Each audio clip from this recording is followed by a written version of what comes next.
이사야 11장 1절에서 10절까지 말씀입니다. 저와 여러분들이 한 절씩 나눠가면서 봉독하겠습니다. 이새의 줄기에서 한 싹이 나며 그 뿌리에서 한 가지가 나서 결실할 것이요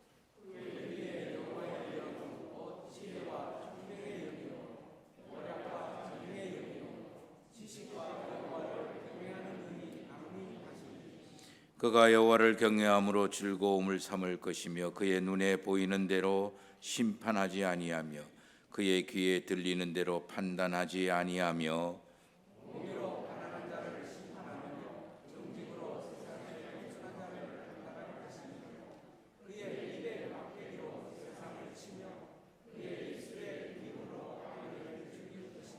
공의로 그의 허리띠를 삼으며 성실로 그의 몸에 띠를 삼으리라.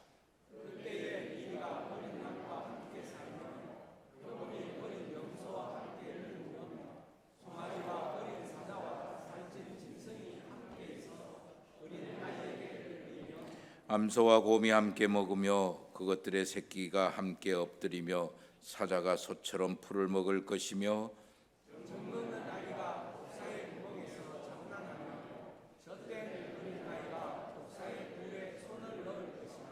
내 거룩한 산 모든 곳에서 해됨도 없고 상함도 없을 것이니 이는 물이 바다를 덮음같이 여호와를 아는 지식이 세상에 충만할 것임이니라.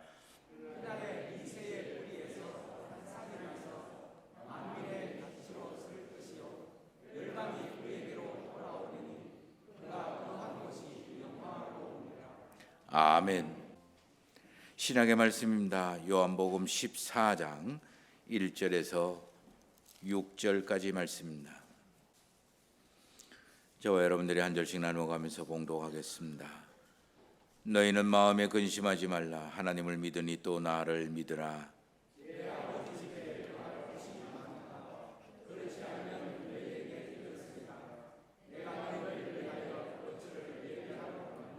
가서 너희를 위하여 거처를 예비하면 내가 다시 와서 너희를 내게로 영접하여 나 있는 곳에 너희도 있게 하리라.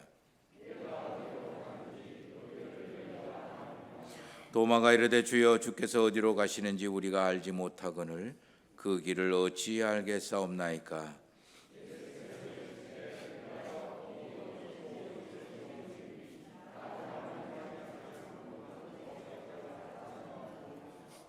아멘.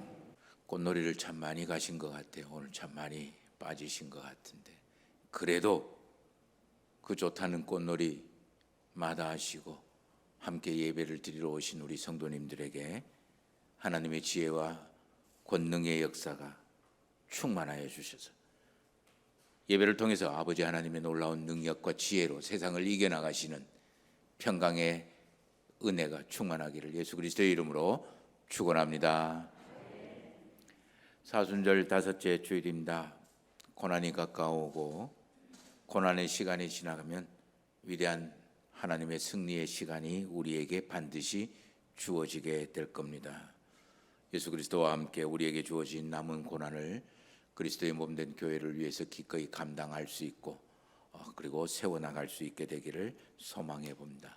사순절 기간 동안 우리는 내가 뭘 믿고 있고 왜 믿어야 하고 어떻게 믿어야 하고 그 과정은 어떤 것이고 그 결과는 어떤 것이냐 이런 물음에 대해서 하나님께 묻고 하나님의 음성을 대답을 묵상하고 있습니다. 사실 이 매 주일마다 드리는 이 질문들은요 설교 시간 한 30분 만에 해답을 찾을 수 있는 그런 질문들이 아닙니다. 어쩌면 1년 내내 또는 평생 동안 물어야 할 가장 중요한 인생의 질문들이기도 한 거죠. 그러나 이 질문들 속에 또 묵상하면서 또 하나는 제가 이제까지 했던 그런 그 문제를 풀어나가는 그런 스타일은 아닙니다. 그래서 더 힘들고 더 어려운 것 같기도 합니다. 아무튼 이 사순절 기간 동안 하는 모든 이야기들은 수많은 것 중에 그저 우리가 반드시 기억하고 저와 여러분들이 함께 고백했고 고백의 보탬이 되고자 하는 그런 저의 고백들을, 신앙의 고백들을 같이 묵상하고 나누는 거예요. 그러므로 우리 성도님들도 성도님들 나름대로의 신앙의 고백이 있을 거예요. 그 고백에 오늘 우리가 또 사순절 기간 동안 묵상하는 그 고백을 더해서 여러분들의 고백이 더욱더 분명해지고 일상생활에 명확하게 보여지고 이루어질 수 있게 돼서 여러분의 삶이 믿음의 승리가 있게 되기를 그저 바라를 뿐입니다. 지난 시간 기억나시는지 모르겠습니다. 우리 일상의 탐욕과 탐심과 탐색으로 인해서 내 좋아하는 대로, 내 편한 대로, 내 원하는 대로, 내 하고 싶은 대로, 내 필요한 대로 그렇게 살아가게 됩니다. 그러니 하나님이 중심이 되고 하나님이 기준이 되고 하나님의 목표가 되었던 세워놨던 그런 질서라든가 그리고 하나님의 그 충만한 생명의 충만함이라든가 아니면 하나님의 어떻게 무엇을 어떻게 해야 되는지 가르치고 명확하게 이야기한 그 길들이 온통 내가 주도함으로 인해서 내가 내 원하는 것으로 쫓아 삶으로 인해서 온통 뒤섞이기 시작한 거예요. 그리고 더 뒤죽박죽 꼬이고 막히고 그리고 중구난방으로 엉키어 버린 거예요.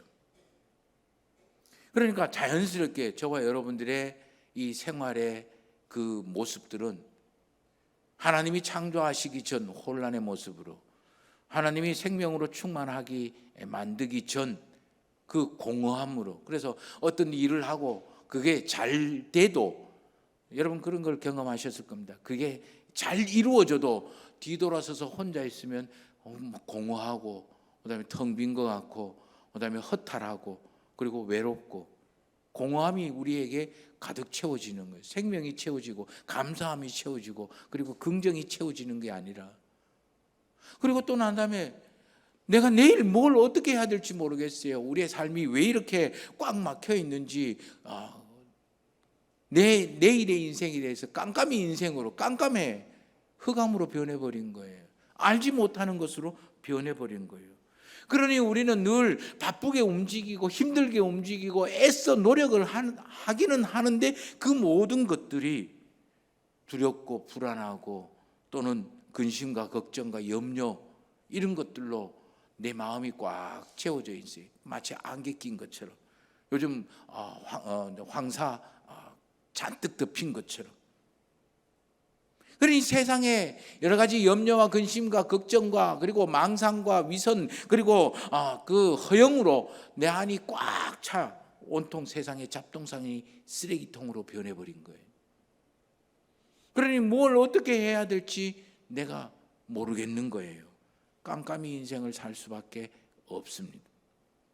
여기서 우리는 벗어나야 되고 여기서 우리는 자유함을 얻어야 되고 여기서 우리는 치유받아야 되고 여기서 다시 우리 삶의 질서와 하나님이 만드시는 질서와 하나님이 만드시는 생명의 그 에너지로 가득 충만해지고 그래서 살아내고 살아야겠다라는 그런 가능성과 감사와 긍정적인 에너지가 가득 채워져야 되고 대신 내가 뭘 어떻게 해야 될지 해야 될 일들이 쫙 보여야 되는데 그게 보이지 않는 거예요.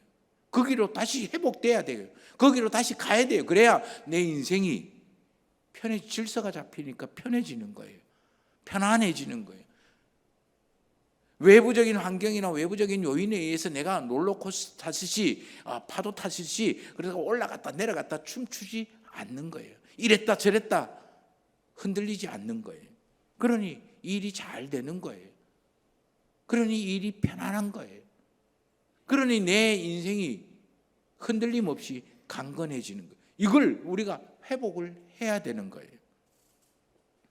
이렇게 하나님이 만드신 질서와 하나님이 만드신 생명의 그 긍정적인 생명의 충만함과 그리고 내가 뭘 어떻게 해야 될지 그 길이 보여지고 밝혀 보여지는 것, 그것을 우리는 구원이라고 표현을 하고 이야기를 하는 거예요. 그러므로 구원은 우리가 죽어서 천국 가는 것 맞습니다.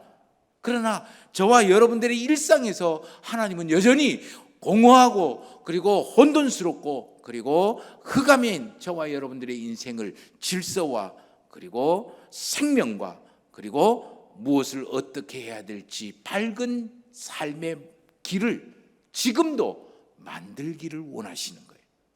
만들고 계시고.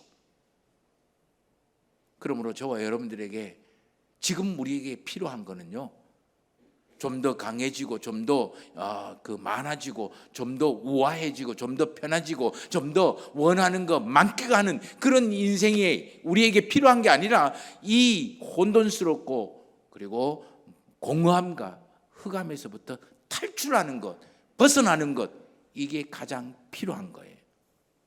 그게 우리 지난 시간에까지 묵상했던 내용이에요. 그렇다면 여기에서 질문을 또 할 수가 있어요. 어떻게 하면 이런 구원이 나에게 임할 수 있을까? 어떻게 하면 이런 구원이 나에게 일어날 수 있을까? 내 일상에 꽉 막히고 꼬이고 다치고 무겁고 뭘 어떻게 해야 될지 모르는 막막한 이 생활 속에서 이거 하다 보면 저거 해야 되는 것 같고 저거 하다 보면 이거 해야 되는 것 같고 이래 하면 돼. 많은 사람들이 이렇게 하면 되고 저렇게 하면 되고 이렇게 하면 된다. 정답을 이야기하니까 내 마음은, 내 생각은 혼란스러울 수밖에 없어요. 뭘 어떻게 해야 될지 모르겠어. 깜깜해. 여기서부터 어떻게 탈출할 수 있고 어떻게 내가 벗어날 수 있을까? 그게 우리의 문제예요. 오늘부터 우리가 남아있는 사순절 기간 동안 묵상할 그런 묵상의 주제가 바로 이 질문에 대한 하나님의 대답입니다. 그래서 지금도 살아계셔서 저와 여러분들의 일상의 혼란스러움, 혼돈스러움과 공허함과 그리고 깜깜함, 흑암을 새롭게 질서와 생명과 그리고 분명함으로 빛으로 창조하시는 하나님의 창조의 역사를 경험하고 누리게 되기를 소망해 보는 거예요. 우리가 어떻게 하면 구원을 얻고 입을 수 있을까라는 질문에 중요한 전제 조건이 두 가지가 있어요. 자, 하나는 웅덩이에 빠진 사람, 웅덩이라는 늪에 빠진 사람이 자기 힘으로 웅덩이를 벗어날 수 있다라고 하면 빠진 걸까요? 빠진 것이 아닐까요? 빠진 게 아니에요. 자기가 얼마든지 기어 나올 수 있는데 빠져나올 수 있기 때문에 빠진 것이 아니에요. 내가 웅덩이라는 늪에 빠졌다라는 말은 내가 내 스스로 헤어나올 수 없다라는 뜻이에요. 헤어나올 수 있으면 내가 빠진 것이 아닌 거죠. 구원도 마찬가지예요. 내가 어떻게 하면 구원을 얻을 수 있을까? 우리의 질문은 늘 내가 구원을 어떻게 하면 얻을 수 있을까? 받을 수 있을까? 이게 질문이라는 거예요. 내가 어떻게 하면 구원을 만들어낼 수 있느냐? 내가 어떻게 하면 구원을 이룰 수 있느냐? 이게 질문이 아니라 내가 어떻게 하면 구원을 받을 수 있느냐라는 거예요. 내가 빠진 이 웅덩이, 혼란의 웅덩이, 그리고 공허의 웅덩이, 흑암의 웅덩이에서 내가 내 스스로 빠져나올 수 없기 때문에 누군가가 외부에서 그 무엇이 나를 꺼내줘야 되는 거예요. 탈출시켜줘야 되는 거예요. 그렇기 때문에 구원은 받는 거예요. 내가 만드는 게 아니고.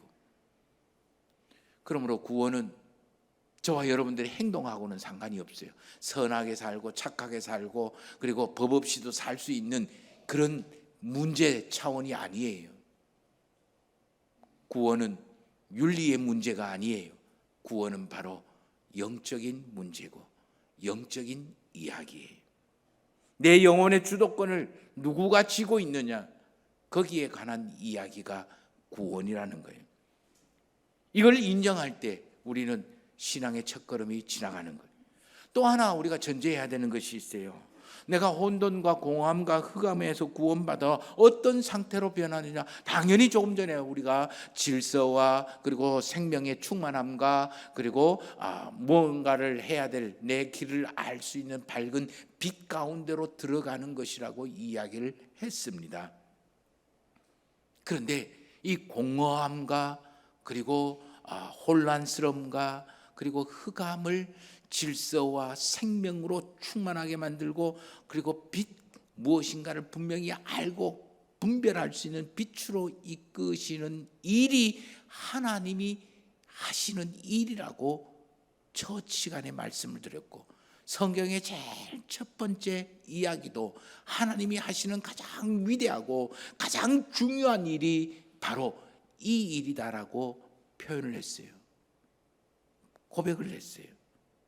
그러므로 저와 여러분들의 삶에 혼란스러움의 질서를 세우고 공허함의 생명으로 가득 채우고 깜깜이 내 인생 뭘 어떻게 해야 될지 모를 내 인생에 뭘 어떻게 해야 되는지를 밝히 보여주는 그 일을 하시는 분은 바로 하나님이시다. 구원은 저와 여러분들이 죽어서 천국 가는 거 맞습니다. 그러나 그게 구원의 전부의 이야기가 아니에요. 저와 여러분들의 일상생활에서 여전히 지금도 살아계셔서 저와 여러분들의 일상의 혼돈스러움을 질서로, 그리고 공허함을 생명으로, 그리고 뭘 어떻게 해야 될지 모르는 깜깜이 인생을 무엇을 어떻게 해야 되는지 분명한 빛의 인생으로 바꿔주시는 일을 지금도 하나님은 저와 여러분들에게 하시기를 원하고 하시고 계신다라는 거예요. 그래서 사도 바울은 고린도전서 1장 22절에서 그리스도는 하나님의 능력이요 하나님의 지혜다라고 이야기했어요. 하나님이 저와 여러분들을 새롭게 구원하시는 그 모든 이야기의 핵심이 바로 예수 그리스도에게로 집중되어 있는 거예요.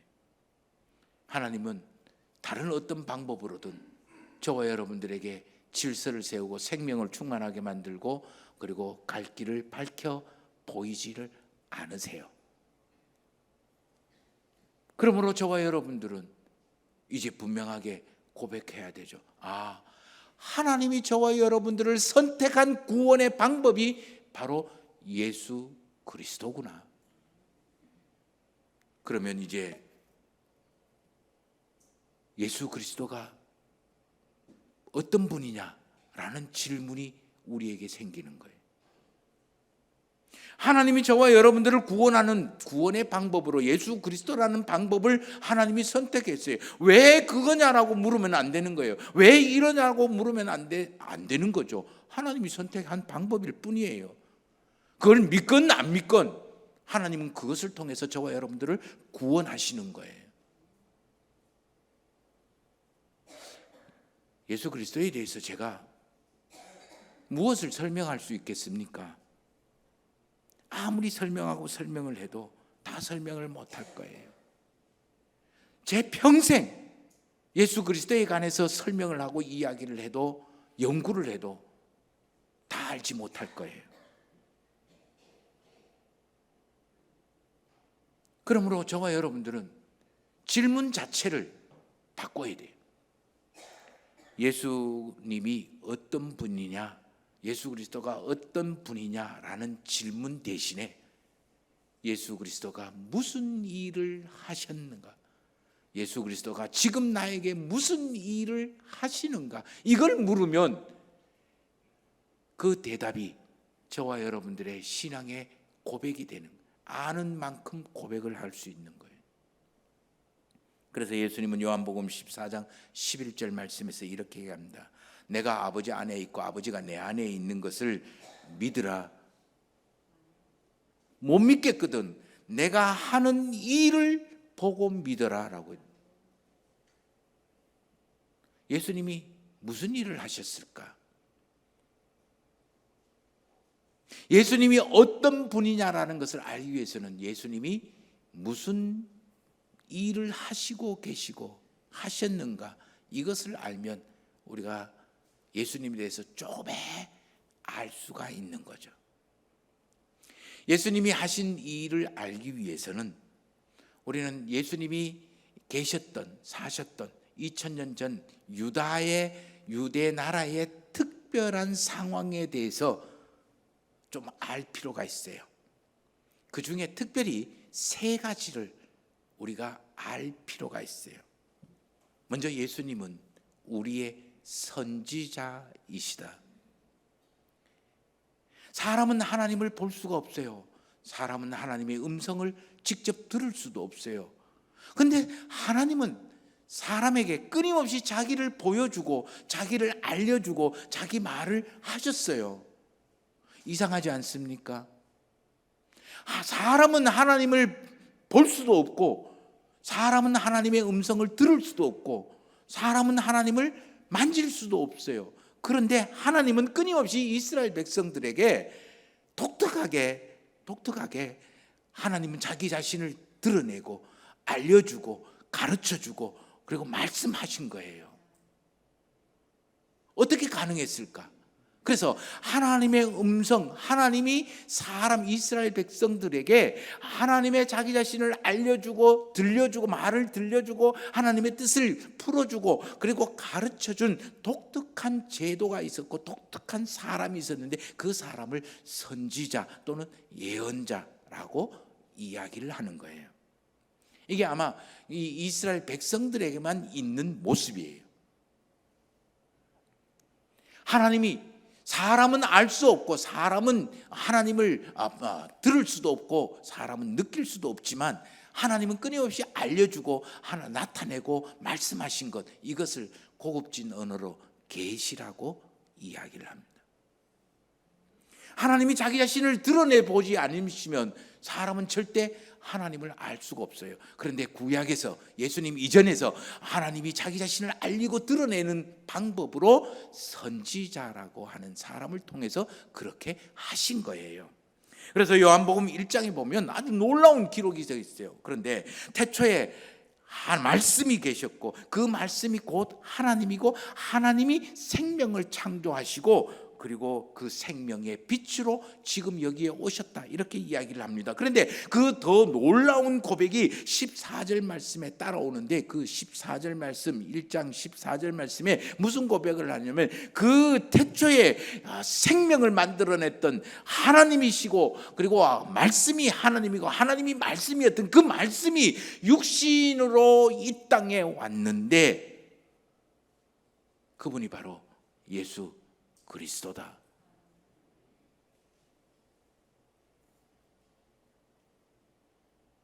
사도 바울도 빌립보서 2장 6절에서 7절까지의 말씀을 보면 이렇게 이야기합니다.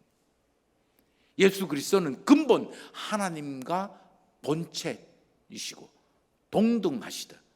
그런데 자기를 비워서 종의 모습으로 이 땅에 사람으로 사람의 모양으로 나타나셨다, 오셨다, 이렇게 표현을 하는 거예요.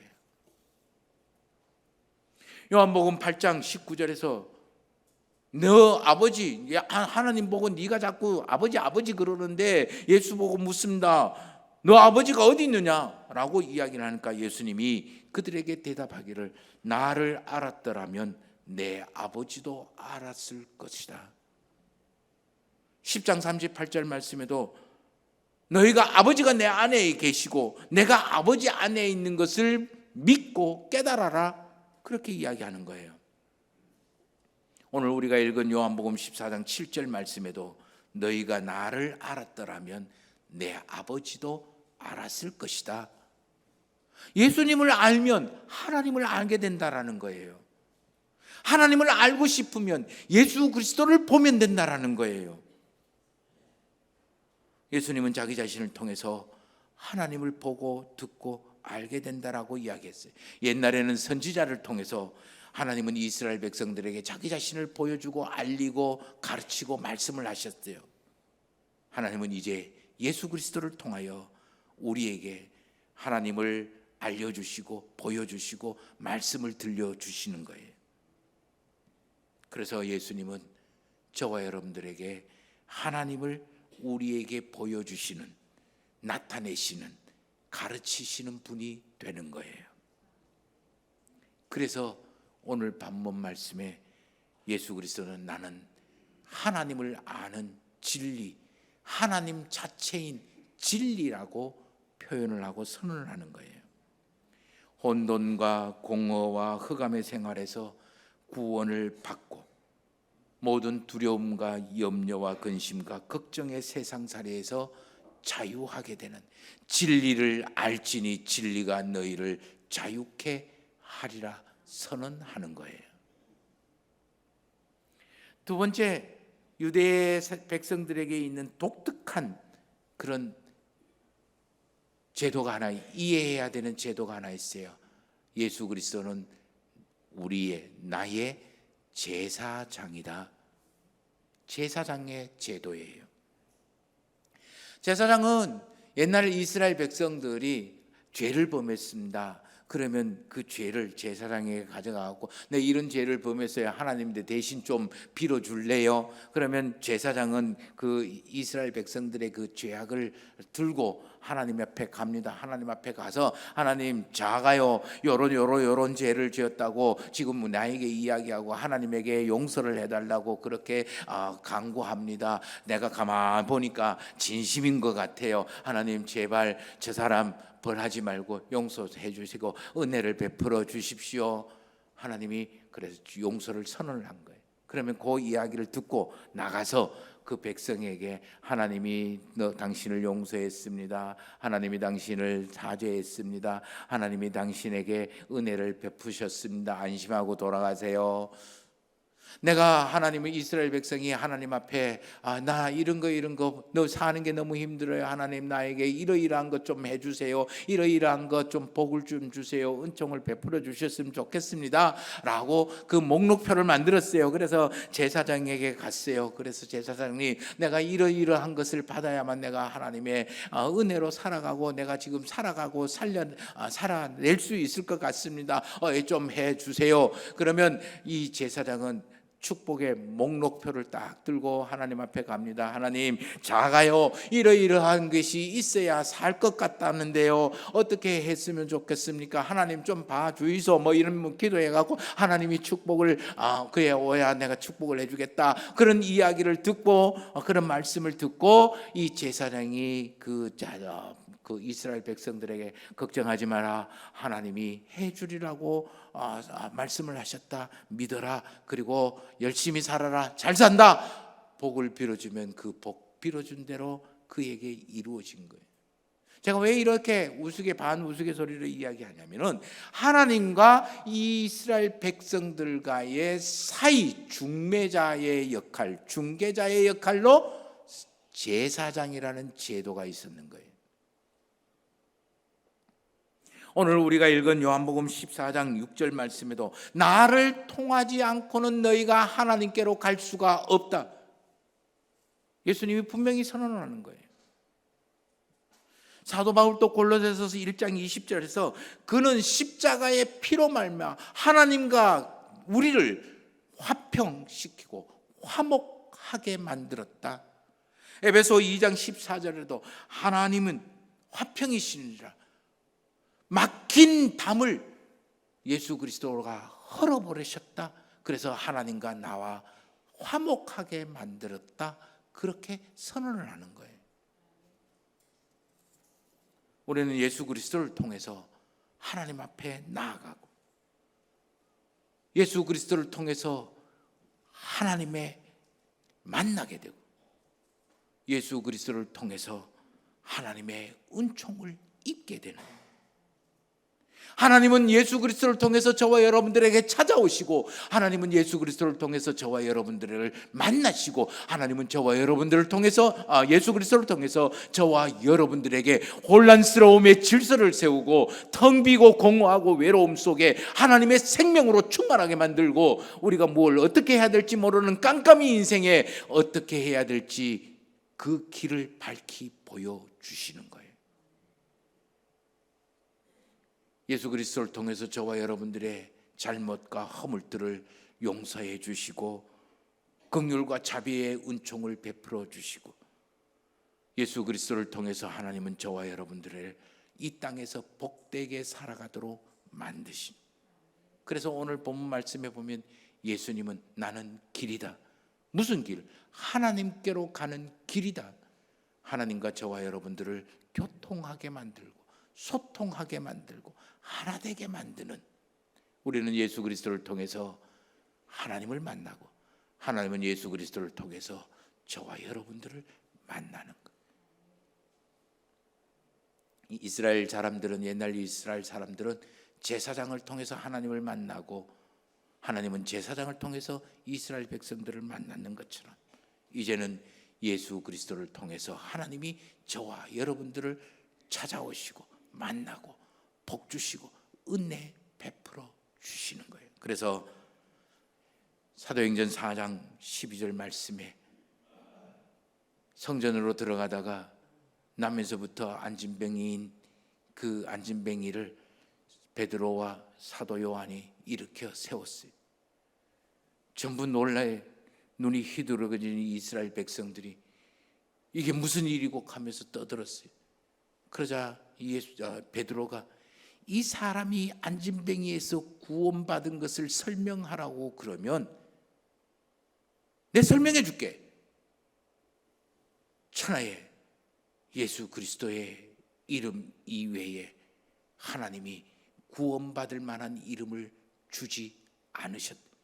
예수 그리스도의 이름으로 구원을 받았다 선언을 하는 거예요. 사도 바울은 고린도후서 4장 6절에서 이 보배를 우리의 질그릇에 담았으니 살아가는 모든 생명의 능력에 큰 것이 나에게 있는 것이 아니고 하나님에게 있는 것을 알게 하기 위함이다. 그렇게 말씀하신 거예요. 그러므로 예수 그리스도는 저와 여러분들이 하나님을 만나는 유일한 방법이에요. 세 번째, 우리가 좀 이해해야 될 특별한 유대인들의 예수님 당시의 그 제도가 있어요. 그게 바로 왕이에요. 그러므로 예수 그리스도는 우리의 왕이에요. 이 왕은 우리가 쉽게 이해를 할 수가 있어요. 옛날에는 왕이 뭡니까? 법이에요.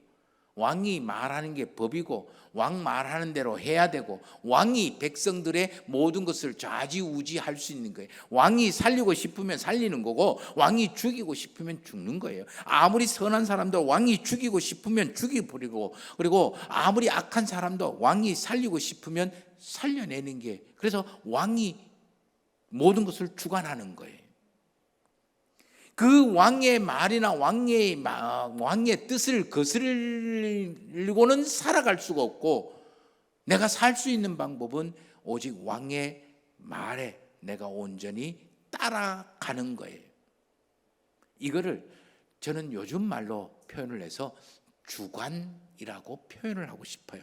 주관자. 옛날에 이스라엘 백성들은 하나님을 경외하고 하나님의 뜻을 분명하게 따르는 왕을 세워놨어요. 그래서 그 왕이 선포하고 왕이 이야기하고 왕이 명령하는 것은 하나님의 뜻과 하나님의 그 말씀을 그대로 쫓아가는 일들이었어요. 그렇기 때문에 이 왕이, 백성들은 이스라엘 왕이 선포했던 그 이야기대로, 그 말대로, 그 기준대로, 그 중심을 잡고 그 기준대로 그것에 따라 순종하면 살면 그 사람은 살게 되어 있어요. 그걸 어기면 죽는 거죠. 그거를 하는 사람이 누구냐? 왕이었어요. 이것을 성경에서는 계명 또는 율례 또는 율법이라고 이야기합니다. 예수님은 오늘 본문 말씀처럼 나는 생명이다라고 이야기하시는 것은 예수 그리스도가 나의 주관자가 될 때, 그때 나는 생명의 충만함을 얻고 누린다라는 거예요.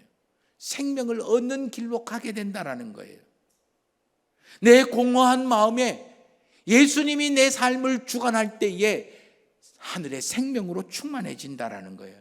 그래서 우리가 잘 알고 있는 예수님은 요한복음 3장 16절에서 독생자를 주셨으니 누구든지 저를 믿는 자마다 영생을 얻으리라. 생명으로 가득 채워진다라는 거예요.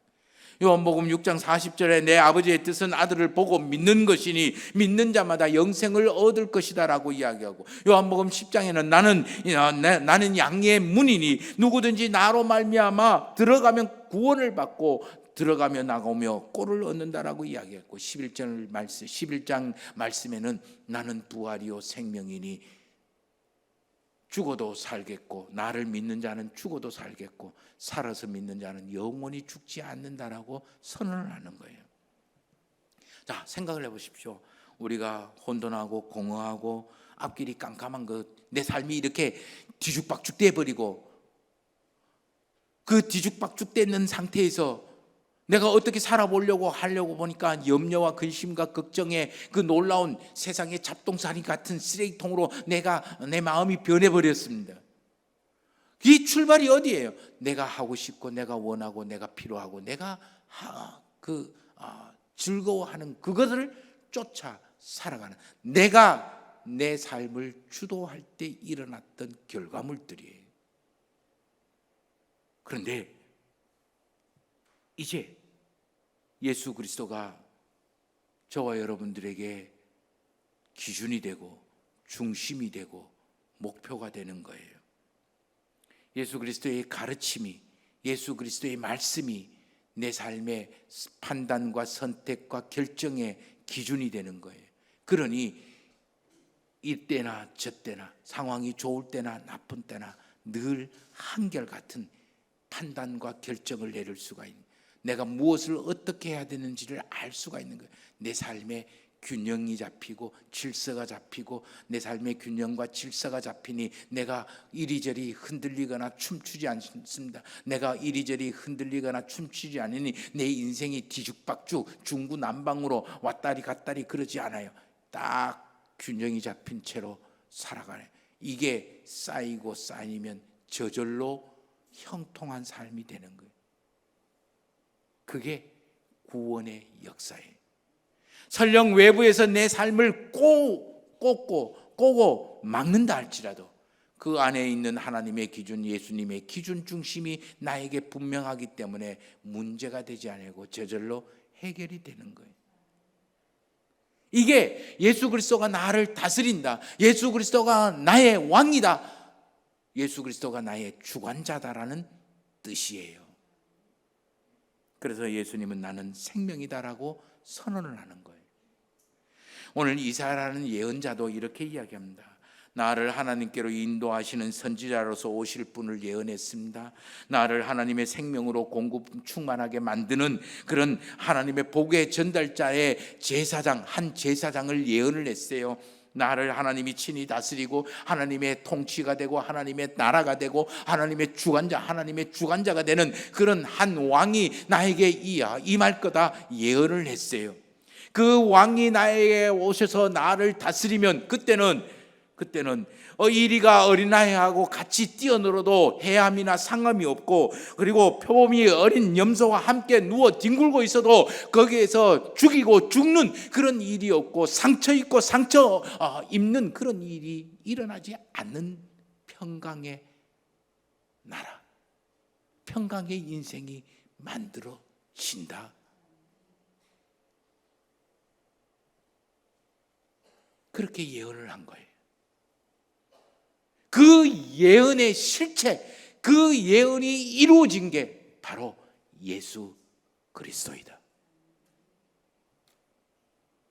그러므로 이 예수 그리스도를 믿고 따를 때에 우리는 혼돈과 공허와 깜깜이 인생에서부터 벗어날 수가 있는 거예요.